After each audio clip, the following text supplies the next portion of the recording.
kawan, pada video ini saya akan membuat tutorial cara menghilangkan bunyi cericit ketika terkena genangan air hujan.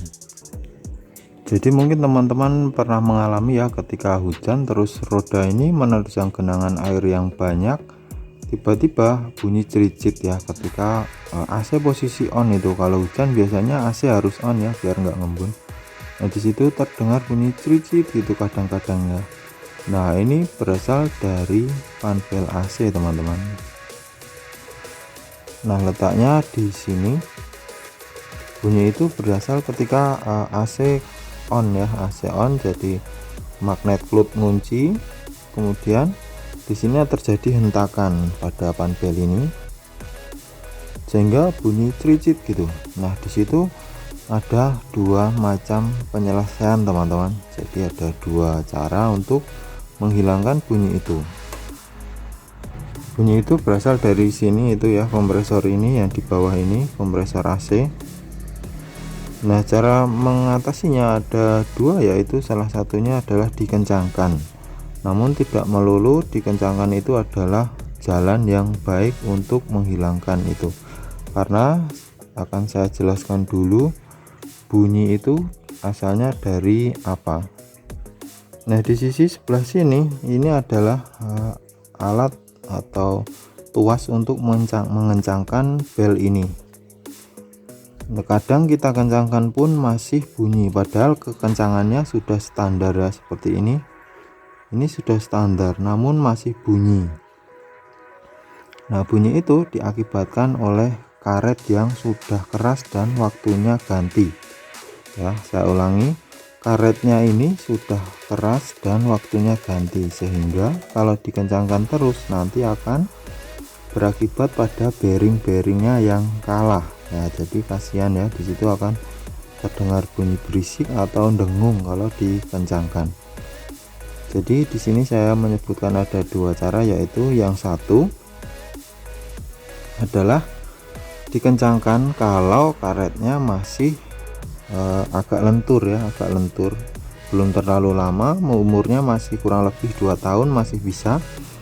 Namun kalau sudah 4 tahun ke atas lebih baik ganti daripada bearingnya yang kalah nanti. Nah cara yang kedua, yaitu yang saya sebutkan barusan, adalah penggantian karet ini, karet panel ini. Untuk pengencangan cukup ini menggunakan kunci 14 dan 12, dan untuk penggantian pun sama, ini harus dikendorkan dulu baru dilepas ya, tidak ada melepas yang tutup lain atau apa, karena ini posisinya terbuka. Tinggal ini dikendorkan, kemudian dilepas dan ganti baru, kemudian dikencangkan dengan kekencangan seperti ini teman-teman. Jadi nah di sini kan bisa gerak dikit ya, ini bisa naik turun sekitar 1,5 cm, ini sudah cukup. Jadi ada karet itu bisa naik turun gini, jaraknya 1 cm, 1,5 atau 1 cm kurang lebih ya. Di situ itu sudah cukup kekencangannya. Kalau terlalu kencang banget nanti bearingnya yang akan kalah. Jadi di sini banyak bearing-bearing ya, menggunakan ini bearing power steering dan yang semua pokoknya ada bearingnya. Jadi kalau terlalu kencang kasihan bearingnya, nanti rusak, mengganti juga bearingnya. Jadi lebih baik kita mengganti karet panel itu kalau sudah aus. Oke, di sini saya contohkan sedikit ya cara mengencangkannya. Untuk kelenturan ya teman-teman bisa biasanya ada tanggal penggantian ya, ditempel di sini. Kalau bengkelnya tertib biasanya ada tanggal penggantian itu untuk panel. Kemudian bisa juga dirasakan masih ini sudah keras banget atau lentur, masih lentur ya, itu bisa dirasakan. Biasanya kalau sudah jelek ini, garis-garis di dalamnya ini dalam banget ininya, apa kan ada ini ya sebelah sini. Sebentar saya zoom dulu.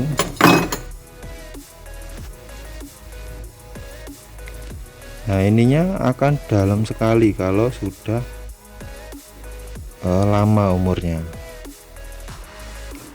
Oke, yang terakhir saya akan contohkan cara mengencangkannya. Kita kendorkan dulu bagian ini menggunakan kunci 12. Nah di sini ya, putar berlawanan dengan jarum jam.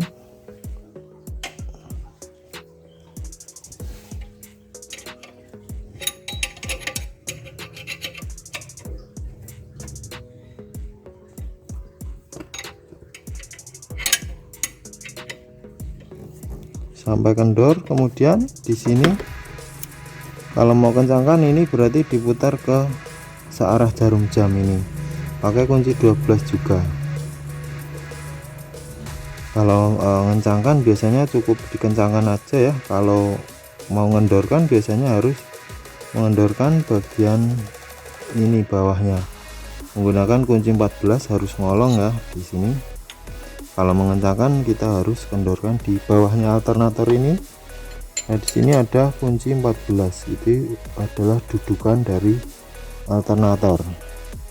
Namun kalau mengencangkan saya rasa tidak cukup, tidak harus mengendorkan kunci yang 14 nya.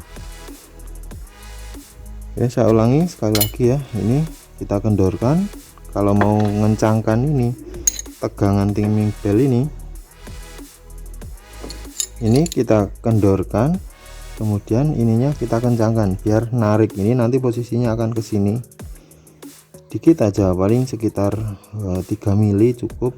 Kemudian kita coba ketegangan timing bellnya, kemudian dikunci lagi. Menguncinya cukup ini aja, ini tidak perlu dikunci karena ini adalah untuk mengatur ulir yang dari sini ke sininya.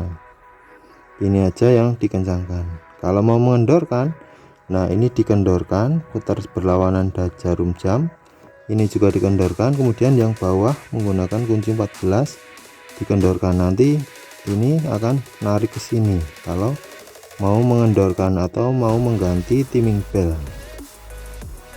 Oke, seperti itu ya teman-teman, saya rasa cukup jelas keterangannya. Jadi intinya bunyi itu bisa dihilangkan dengan dua cara dan harus memperhatikan kondisi timing bellnya. Oke teman-teman, sekian tutorial cara menghilangkan bunyi ini, semoga bermanfaat. Terima kasih sudah menyimak, jangan lupa like, subscribe dan komen. Sampai jumpa di video saya yang selanjutnya. Terima kasih.